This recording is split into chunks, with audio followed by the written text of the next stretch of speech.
చదివి వినిపిస్తాను. రాష్ట్ర ప్రభుత్వం ప్రగతి నివేదిక. ప్రజాప్రభుత్వం తొలి వార్షికోత్సవ ప్రగతి నివేదిక. తెలంగాణ రాష్ట్రంలో ముఖ్యమంత్రి గారు యనమల రేవంత్ రెడ్డి గారి ఆధ్వర్యంలో ప్రజాప్రభుత్వం ఏర్పడి డిసెంబర్ 7, 2020 నాటికి సంవత్సరం పూర్తవుతుంది. డిసెంబర్ 7, 2020 నాడు హైదరాబాద్లోని ఎల్బీ స్టేడియంలో ప్రమాణ స్వీకారం చేశారు.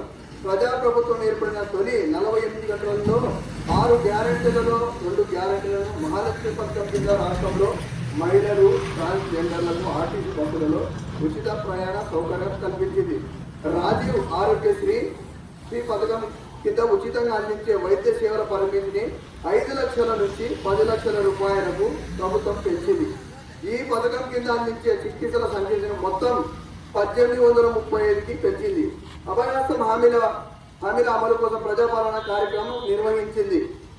ప్రగతి భవనాన్ని మహాత్మా జ్యోతిరావు పులే ప్రజా భవనంగా మార్చి అక్కడ ప్రజావాణి కార్యక్రమాన్ని ప్రారంభించారు.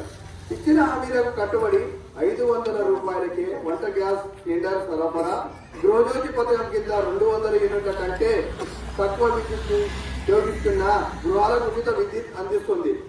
పేద బడుగు వర్గాల సొంత ఇంటికల నెరవేర్చేందుకు ప్రతి నియోజకవర్గంలో 3500 ఇందిరమ్మ ఇల్లు నిర్మించాలని ప్రభుత్వం నిర్ణయించింది.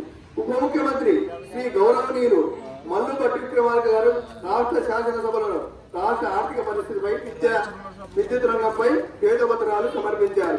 కవులు, కళాకారులు, సినిమా రంగానికి చెందిన వారికి ప్రజా కళాకారుడు గద్దర్ పేరిట అవార్డులను ప్రదానం చేయాలని రాష్ట్ర ప్రభుత్వం నిర్ణయించింది.